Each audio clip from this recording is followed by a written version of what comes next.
नमस्कार, श्री स्वामी समर्थ सगळ्यांना। मी अंजली कुलकर्णी स्वागत करते तुमचं आपल्या यूट्यूब चॅनलमध्ये, ज्याचं नाव आहे माझी स्वामी सेवा।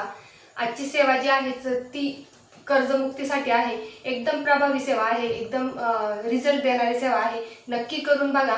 आता आपल्या आयुष्यामध्ये काही ना काही कारणास्तव आपण कर्ज घेतलेलं असतं आणि ते फेडण्याचे मग आवक जी असते, लक्ष्मी येण्याचे मार्ग जे असतात तर ते कधी कधी हळूहळू कमी होतात किंवा कोणाकोणाचे आपोआप काही कारणास्तव बंद होतात आणि मग आपण खूप विचारात असतो आणि मग आपल्याला काही सुचत नाही काय करावं, कोणता मार्ग निवडावा जेणेकरून आपल्या घरामध्ये लक्ष्मी येईल, जेणेकरून आपल्या डोक्यावरचं जे कर्ज आहे तर ते कमी होईल। डोक्यावरचं कर्ज खांद्यावर कसं येईल हा आपण विचार करत असतो आणि त्या विचारांनीच मग घरात थोडी चिडचिड होते। परत काही लोक इतकं कर्ज होतं तर डिप्रेशनमध्ये सुद्धा जातात आणि मग आपोआपच मग घरामध्ये वाद चिडचिड होण्यास सुरुवात होते। आणि कर्ज कसं आता आपण तर काढतो, आपली आवक बघूनच आपण कर्ज काढत असतो, पण काही अशा सिच्युएशन निर्माण होतात की मग कर्ज काढून अशी परिस्थिती निर्माण होती की आपली आवक आपोआप बंद होऊन जाते आणि तर आपल्याला कधी कधी कळत सुद्धा नाही।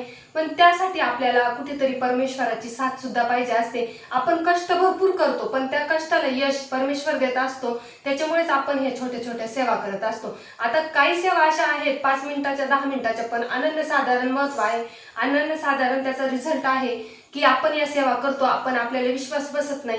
काही काही स्वामी भक्त म्हणतात हा मी करते पण मला फळ मिळत नाही, अजून माझ्या आयुष्यामध्ये ज्या पण काही अडचणी आहेत त्या मिटत नाहीये। तर आपला भाव शुद्ध जर असला आणि कर्म चांगले असतील आणि आपले कष्ट जर प्रामाणिक असतील ना तर आपल्याला नक्कीच परमेश्वर साथ देत असतात। आता माझ्या मैत्रिणी आजूबाजूचे लोक म्हणतात का तुमच्या ताई किंवा तू मॅडम तुमच्या तोंडात कष्ट हा शब्द खूप आहे, जास्त वेळेस येतो, पण माझा कष्टावर आणि माझ्या कर्मावर इतका विश्वास आहे की कर्म चांगले असतील तर कर्म चांगले आणि कष्ट जर आपले प्रामाणिक असेल ना तर मी कायम सांगत असते यश हमखास आहे, यशाला शॉर्टकट नसतो। आणि एकदा का यश यायला सुरुवात झाली, यश मिळायला सुरुवात झाली का ते थांबण्याचं नाव घेत नाही। परीक्षा खूप घेतात स्वामी माऊली आपले, जेणेकरून आपण खूप सेवा करतो पण कधी कधी फळ मिळायला उशीर होतो। म्हणूनच मी कायम सांगत असते, मी जास्त का सांगते म्हणजे ज्या तुमच्या मनात प्रश्न असतात तर ते मी सांगण्याचा प्रयत्न करते। जर काही वर्ष गेले असतील, काही जास्त दिवस गेले असतील, जरी तुम्हाला स्वामी सेवा करूनही अनुभव येत नसेल तर इतकं स्वामी वेळ आल्यावर इतकं देतील स्वामी की तुम्हाला मागायची काहीच गरज पडणार नाही, इतकं ओंजळ मध्ये बसणार नाही एवढं देतात।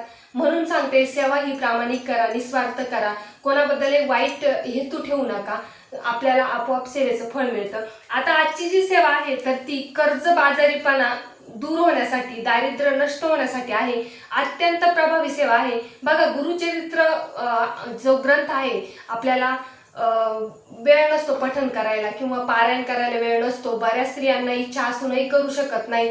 त्याच्यामुळे आपल्याला गुरुचरित्रातील कोणता अध्याय असा आहे की जेणेकरून आपल्या 5 मिनिटाच्या सेवेने आपल्या डोक्यावरचं कर्ज जे आहे तर ते हळूहळू नाहीसं होणार आहे। गुरुचरित्र पारायण गुरुचरित्र ग्रंथ हा इतका पवित्र मानला जातो हिंदू धर्मानुसार। जर आपण वर्षभरातून जर गुरुचरित्राचे 7 पारायण केले तर आपल्या घरामध्ये कोणताही दोष उरत नाही, आपल्या घरामध्ये वाईट शक्तीचा प्रवेश होत नाही, इतका गुरुचरित्र पारायण करण्याचं फळ आहे।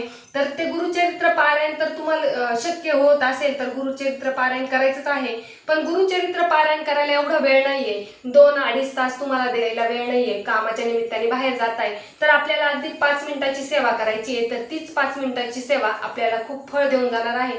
तर ती सेवा आहे गुरुचरित्रातील 18वा अध्याय। 18वा अध्याय हा दारिद्र्य नष्ट करणार आहे, वैभव प्राप्त करणार आहे। 18वा अध्याय तुम्ही पठण करायचं आहे, अगदी 5 मिनिटाची सेवा आहे। तो कसा करायचा, काय करायचा, त्याचे नियम काय आहेत हे सर्व मी तुम्हाला सांगणार आहे। तर हा अध्याय तुम्हाला बघा कुठल्याही तुम्ही गावात राहत असाल तर त्या गावामध्ये तुम्हाला दत्त महाराजांचं मंदिर असेलच, नसेल दत्त महाराजांचं मंदिर तर केंद्र असतंच, तर केंद्रामध्ये तुम्हाला वटवृक्ष असतं।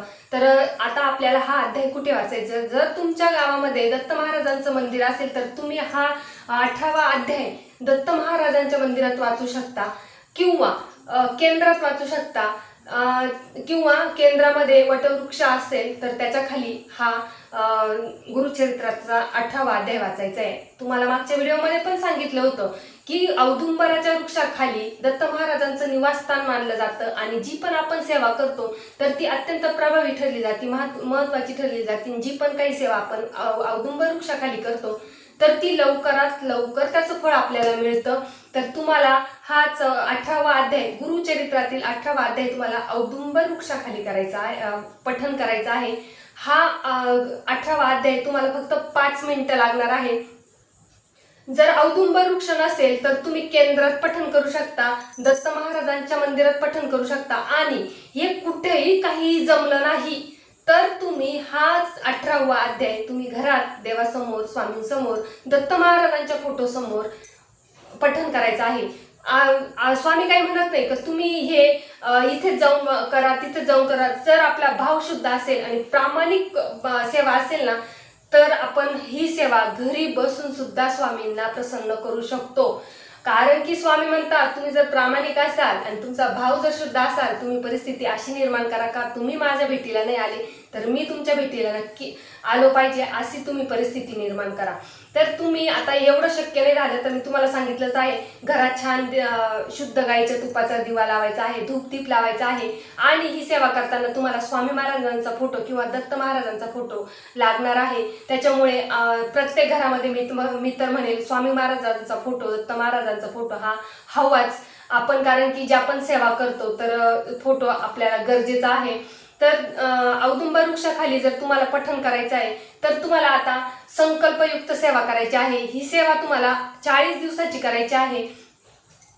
सेवा करण्याच्या आधी संकल्प करायचा आहे. घरीच केला तरी चालणार आहे, तुम्ही जर मठात केला तरी चालेल.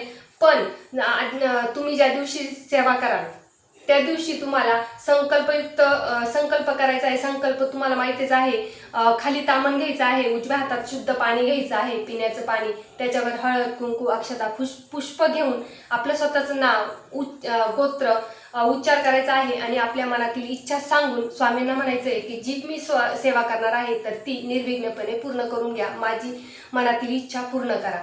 तर ही प्रार्थना करून तुम्हाला शुद्ध पाणी जे आहे हातातलं तर ते तामणात सोडायचं आहे. परत 2 वेळेस शुद्ध पाणी घेऊन तामणात सोडायचे, नमस्कार करायची, परत प्रार्थना करायची आहे. आणि हा झाला संकल्प.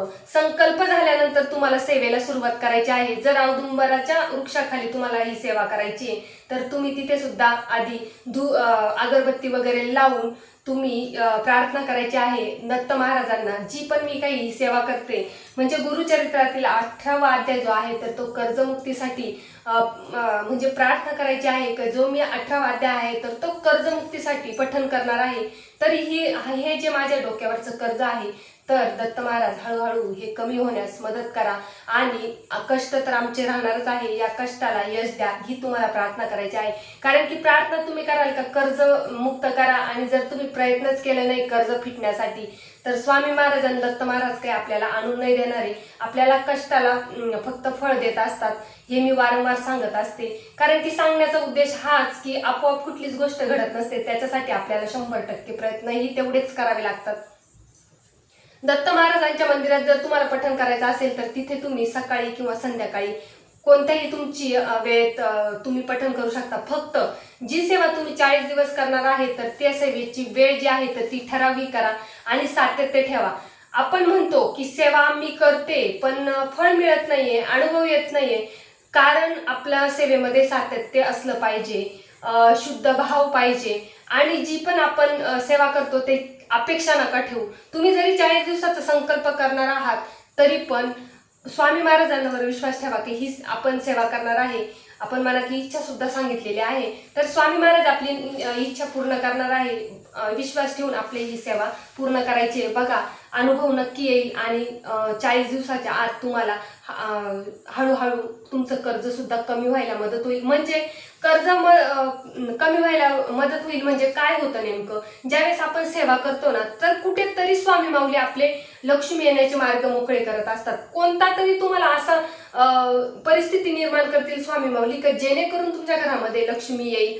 म्हणजे असं मार्ग मोकळे करत राहता आणि आपल्याला सुचत नसतात काही वेळेस ना, तर ते मार्ग आपल्याला स्वामी माऊली बुद्धी देऊन आपल्या मनामध्ये आणतात का नाही हे कर, तू ते कर, त्याच्याने तू लक्ष्मी घरातील. म्हणजे आपल्या मनामध्ये स्वामी माऊली आणतात. आणि कारण की करता करविता ही स्वामी माऊली आहे, आपण निमित्त मात्र असतो कुठल्याही गोष्टीला. त्याच्यामुळे स्वामींवर विश्वास ठेवा. जी पण आपण सेवा करतो तर ती कष्ट आपले म्हणजे कष्ट जर असले तर आपल्याला आपोआप लक्ष्मी येण्यास मदत होते. म्हणून कायम आपल्या सेवेमध्ये सातत्य ठेवा. आता सेवा तर तुम्ही 40 दिवसाची करणार आहे. ही सेवा महिला सुद्धा करू शकता.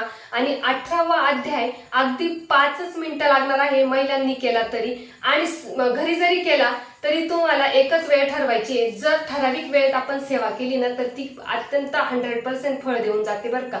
मी कायम सांगत असते, वेळ एकच ठेवा, बदलू नका. सकाळी तर सकाळी, संध्याकाळी तरी संध्याकाळी. आता नियम कोणते पाळायचे तर तुम्हाला मांसाहार 40 दिवस पूर्ण वर्ज्य करायचा आहे. हाच मोठा नियम आहे सेवेमध्ये. जर मांसाहार वर्ज्य करून जर तुम्ही सेवा केली ना तर नक्कीच तुम्हाला अनुभव येईल. आणि राहिला विषय गावाला जायचा, तर गावाला पण तुम्ही सेवा करून जा. कारण की 40 दिवसाचा आपण संकल्प केलेला असतो. संकल्प केलेली सेवा खंड करत नाही आपण. त्याच्यामुळे जेव्हा आपण गावाला जाल आधी तुमची सेवा करा, मग गावाला जा. हे 2 नियम जर तुम्ही पाळले ना तर नक्की तुम्हाला अनुभव येईल. आणि तुमचं जे कर्ज आहे तर ते हळूहळू कमी व्हायला मदत होईल. नक्की सेवा करून बघा आणि अनुभव घ्या. चला, झालेली सेवा स्वामीचरणी अर्पण करते. श्री स्वामी समर्थ.